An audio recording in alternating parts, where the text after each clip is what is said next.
I often make training videos, how-to videos, and demonstration videos, and I also do some technical photography of documents. These projects have made me wish that I had a nice rig to hold a camera out in front of me, facing down, leaving my hands free to work or hold an object under the camera or lay documents flat below the camera. Ideally, such a rig would also incorporate some sort of bright multi-source lighting for the work area below the camera. What I came up with was a sort of wooden gantry that would hold the camera, and I would like to share the details with YouTube viewers who might find the project interesting.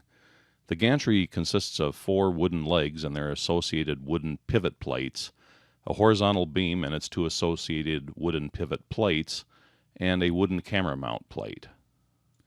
The wood materials all came from my local hardware store and consist of a 12 by 12 inch piece of half-inch thick aircraft plywood, which has more plies and a better surface finish than other kinds of plywood, as well as 1 inch and half-inch diameter wooden dowel rods. Here is the label from the plywood, called here by the name craft plywood, or maybe just the air part got rubbed off. Note that in my local hardware store, the aircraft plywood is kept in the area with all the hobby supplies and plastic airplane models, instead of with the other plywood. Here is the label from the half-inch diameter dowel rod. It is just inexpensive pine-type wood, although if I were to do it again, I might use the more expensive hardwood dowel, as it would be a bit stiffer. And here is the label from the 1 inch diameter dowel rod, again just regular pine type.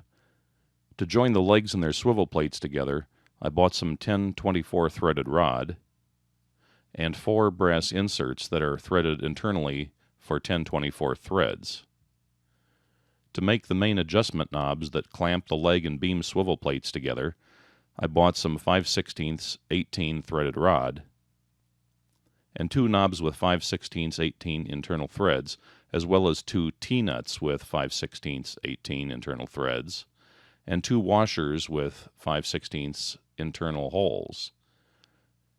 To attach the camera mount plate to the beam, I bought 2 U-bolts with a size of 1 1/8 by 2 inch and threaded for 1/4 20. To go with these, I bought 4 knobs with internal 1/4 20 threads. To attach the camera to the camera mount plate, I bought 1 knob with an integral 1/4 20 threaded bolt. The length of the bolt part was selected to fit into the tripod mount of a typical camera, plus an extra half-inch length to go through the plywood, plus an extra 1/16 inch to go through the washer with its 1/4 inch inner hole. To give each of the bottom ends of the 4 legs a more curved, higher friction and scratch-proof end, I bought 4 half-inch plastic caps. Fabrication started with planning for the 2 beam pivot plates and 4 leg pivot plates. The leg pivot plates were going to have a 3-inch diameter, or 1.5 inch radius, and be cut from half-inch plywood. The beam pivot plates were going to be similar to the leg pivot plates, but with a tapered extension to receive the 1-inch diameter beam. Here the half-inch plywood has been marked for the 6 pivot plates, and before cutting them out I used a 1-inch diameter hole saw to make the holes for the beam in the beam swivel plates, and also I pre-drilled the center holes in all 6 swivel plates. These are clearance size holes for the 5/16 inch clamping bolts. Then I cut out the 6 swivel plates. Pre-drilling the holes was easier than trying to hold or clamp the relatively small plates while drilling them. My next step was to drill 1 hole in each of the 4 leg swivel plates, sized to receive the threaded brass inserts. Note that when you buy these inserts, there will probably be some advice given about what size hole must be drilled in the wood to screw their outer threads into. That hole would be of a size that would most likely result in splitting the plywood, since the walls of the holes would be very close to the sides of the plywood.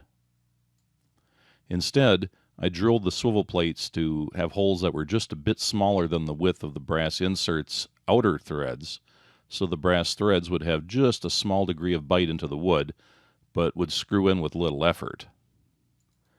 Then I mixed some 5-minute epoxy and wiped a thin layer of it around the inside surfaces of the drilled holes, and then rolled the brass insert's outer threads in the epoxy and screwed them into the holes.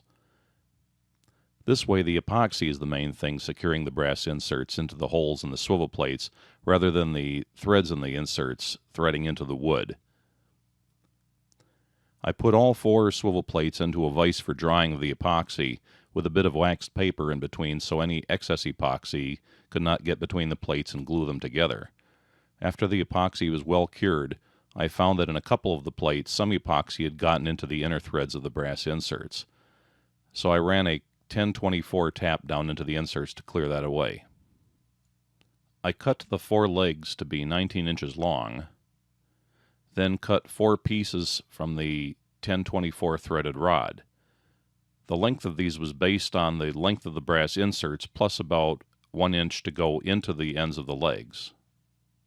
I drilled holes into one end of each leg at a depth of about 1 1/4 inches and sized correctly for threading to receive a 1024 bolt, and then tapped the holes to a depth of 1 inch using a normal 1024 tap. Yes, you can tap wood using a tap intended for use with metal. The threads are not perfect, but they do help anchor the threaded rods. I cut the head off of a Q-tip cotton swab and used the shaft to push some epoxy into the holes in the legs, and then screw the threaded rods in, making sure that enough length protruded from the wood to adequately go into the brass inserts in the leg swivel plates. Once the epoxy was totally cured, I could thread the legs into the leg swivel plates. Having the threaded legs allows them to be removed and replaced with legs of different lengths or different materials, for example hardwood dowels or round metal bar stock, which would make for stiffer legs as might be necessary under some circumstances. The 4 assembled legs with their swivel plates resemble big lollipops, and now is a good time to place the plastic caps on the other ends of the legs. These will fit tightly and should not need to be glued on. To give the swivel plates more grip when assembled onto the gantry, I used a special paint to give them a textured surface. I chose to use a Krylon product called Make It Stone, which sprays on like normal white spray paint, but it quickly forms a textured finish as it cures. If you use this, it takes warm ambient temperature to cure properly, and also takes more time than normal paint before it can be handled. I seem to recall that 3M makes an anti-skid material with adhesive backing that can be applied to surfaces, and I might have used that instead, but my store did not carry it, and so this special paint did the trick. I used masking tape to prevent the paint from getting anywhere except one side of each leg swivel plate. There was no need to apply the paint to the beam swivel plates. Here is what the leg swivel plates look like immediately after being painted. And here is the textured surface forming as the paint dries. While the paint was drying, I cut 2 pieces of 5/16 18 threaded rod at lengths appropriate to go fully into the threaded sockets on the 2 beam clamp knobs, plus an extra 1 1/2 inches to pass through the 3 layers of 1/2 inch plywood of the swivel plates, plus an extra 1/16 inch to go through the washers. I rolled the ends of the threaded rod in epoxy and threaded them fully into the 2 knobs, and made sure that the T-nuts fit into the center holes of the 2 beam swivel plates, and applied epoxy to their surfaces that would contact the swivel plates, and used a hammer to drive them into the holes of the swivel plates. When the epoxy on the T-nuts was cured, I test fit the knobs into the T-nuts, with the washers located between the knobs and the wood. Note that each knob must thread into the side of its beam swivel plate that does not have the T-nut. Since the special paint was still drying, I used the time to glue the 1 inch diameter dowel rod into the larger holes of the beam swivel plates. I decided to make my beam 22 inches long. I chose to use regular wood glue instead of epoxy for this, but epoxy would have worked just fine. It's important to lay the assembly on a flat surface while the glue is curing, and also use a square to make sure that the beam swivel plates are 90 degrees to the beam. Since the paint was still curing, I took the time to cut out the camera mount plate from the remaining 1/2 inch plywood. Here are my sketches showing the dimensions I used. The 5 holes are all sized to be clearance holes for 1/4 inch bolts. I decided to chamfer the top 2 corners to allow better visibility of the swiveling viewfinder on one of my cameras. Here's the pattern drawn on the wood before cutting it out. Here's the camera mount plate after being cut out. And here's the camera mount plate with the 5 holes drilled in it. I had to cut off part of the threaded ends of the 2 U-bolts so that they would be the correct length to have the U-bolt fit over the 1-inch beam, pass through the 1/2-inch camera mount plate, and then have just enough protruding threaded ends to fit into the 4 knobs by the appropriate amount. Then the camera could be test fit to the camera mount plate using the 1/4-20 threaded knob and washer. Here are a couple more views of the camera mount plate on the beam with a camera test mounted to it.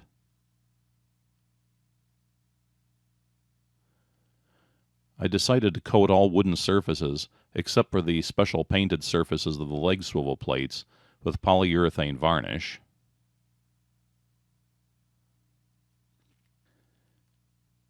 And finally the textured paint was fully cured, and I was able to assemble the leg swivel plates to the beam swivel plates. Note that the textured side of each leg swivel plate faces inwards towards the beam swivel plate, giving one textured surface between each plate. Here is the assembled gantry with the legs folded.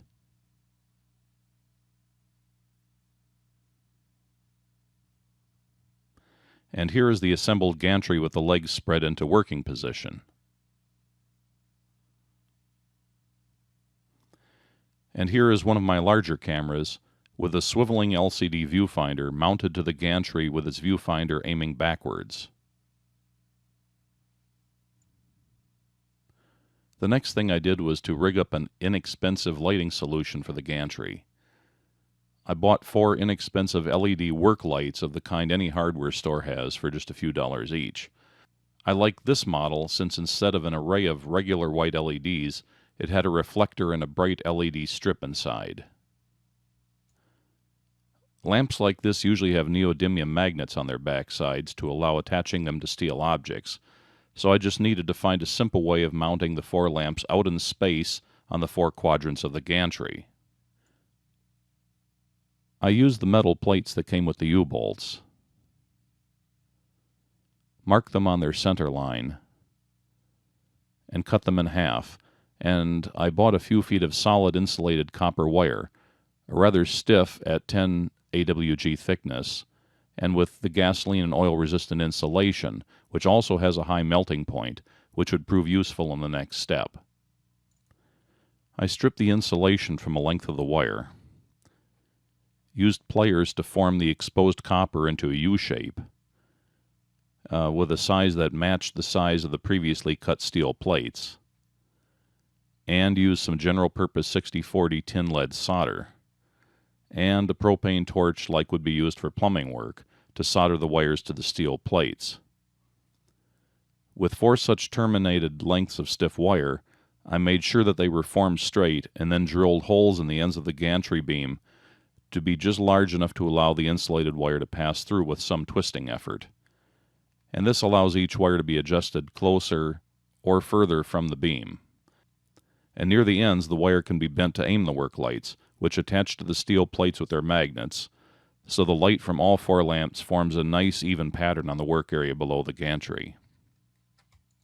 If less light is needed, not all of the work lights need to be turned on. In some cases, ambient light may be sufficient, and 1 or 2 work lights can be used to fill in where there are shadows. I found that with the weight of the work lights, the wires wanted to twist in the holes through the beam. My solution for this was to use some craft pins to jam into the holes in the beam, acting as wedges to tighten up the wires and prevent them from moving or twisting. The light pattern I get is quite even and reduces hot spot glare on reflective objects. This scheme works well for me, and I've used it for a few video projects and 1 project to photograph old maps. But I'm not entirely happy with this solution, and I'm still thinking about how to do it better. One drawback is that these work lights I bought go through batteries like crazy, which is both inconvenient and expensive. I'm considering rigging the work lights to a power supply so I don't need to keep feeding them fresh batteries.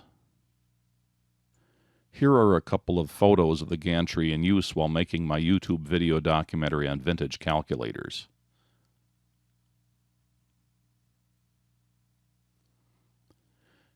You can see here how the swiveling viewfinder on my camera aims back at me even while it is pointing down at the work area under the gantry. As I'm holding and manipulating the object in the work area, I can glance straight ahead and check that the object is properly framed in the video and in focus. The gantry can be raised and lowered slightly by changing the angles of the legs, and different length legs can be fitted as required. For this round kitchen table, I fitted shorter lengths to the front of the gantry to bring its beam closer to me without the legs falling off the edge of the table. This is the camera gantry in use while filming my little vintage calculator review.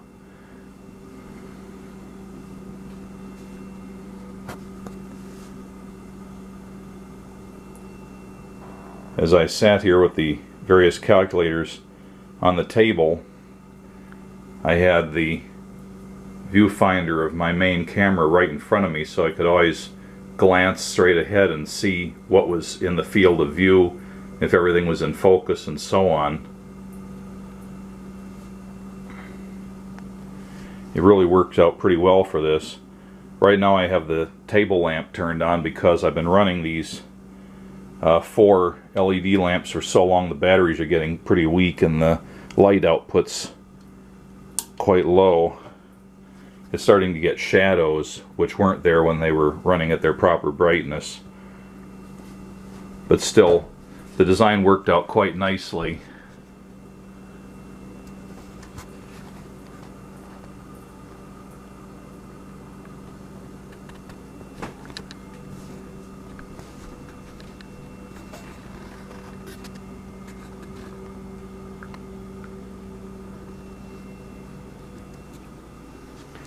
I have the asymmetrical legs fitted to this right now. So there's shorter legs on the front than there are in the rear, and this allows me to work with my curved table. Otherwise the legs would be going too far to the front and they'd be falling off the corners of the table. So that's why it's useful to have some shorter legs if you want to have the center line be somewhere beside the middle of the triangle formed by the legs.